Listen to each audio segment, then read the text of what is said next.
Good evening. We want to share with you some things that we do down in the shop each and every day. And some of the projects that we do for a particular reason. This right here is a good little project that we have. And since we talk about essential questions, what we want to do is I want you to take 2 or 3 minutes, or maybe not even 2 or 3 minutes, maybe 30 seconds, and write down what you need to have to make one of these little projects here. And this happens to be a folding stool.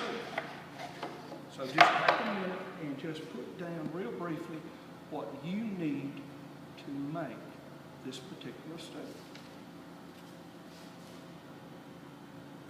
Well, naturally, to save time, I'm going to move on. So let's move to the next phase here. As a student, as a teacher, you want to identify to the student what the learning activity is for this particular project.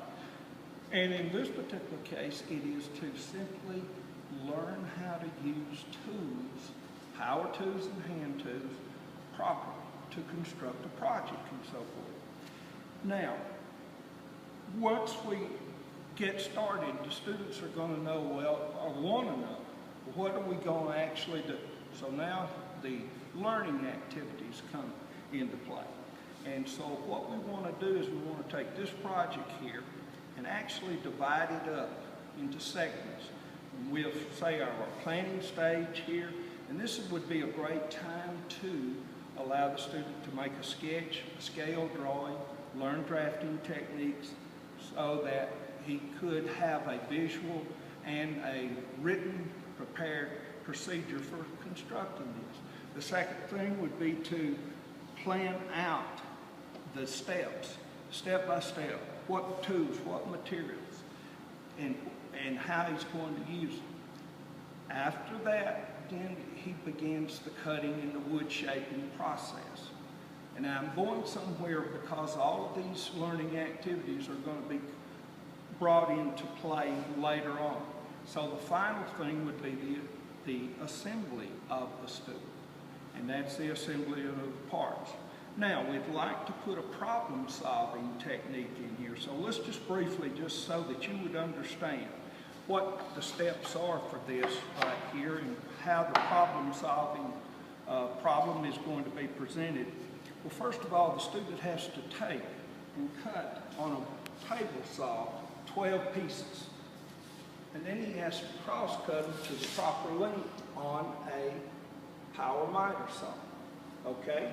Once that is completed, now that's a good time to use a formative assessment, because if the parts are not the correct length, if they're not cut correctly, there's one of two things that could go wrong. He's not measured properly, or he's not using the tool properly. So, after the 12 parts, and remember, I wanted some type of problem solving.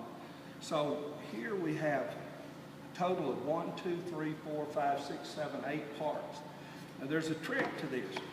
You're going to have to drill holes in certain places, but they all got to be in the same place. And as you can see, these two are lined up here. Now, so the problem-solving technique would be simply to allow the student to, on his own, identify the problem, drilling it the hole correctly, and coming up with a jig on his own. And of course, this was the last semester, and we had stick before and the holes after. And of course, these were the students who, this was the little jig that they developed and so forth to do this.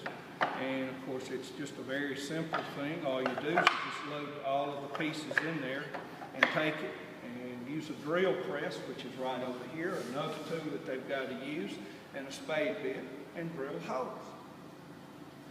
Okay? And then, of course, the last thing, of course, is assembly. So basically, you've run the course, and of course, somebody asked, well, how long does this take?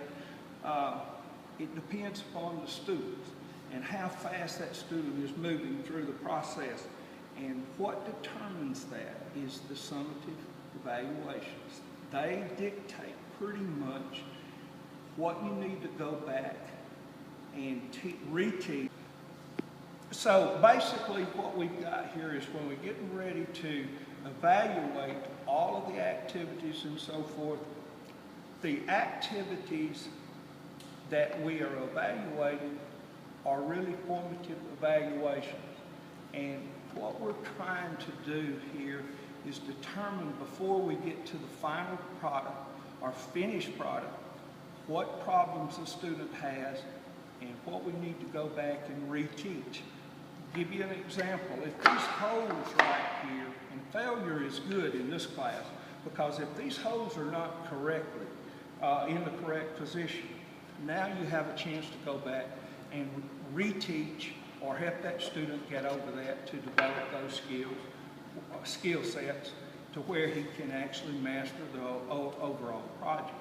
And I found that over the years, this is it takes a lot of time, and it'll really work you to death if you don't identify your formative assessments before you ever start the project. That way, and then also try to get them to where, put them in such a way where the student and you both know what's wrong and what's right. And by the time you get to you can almost take it to the bank that the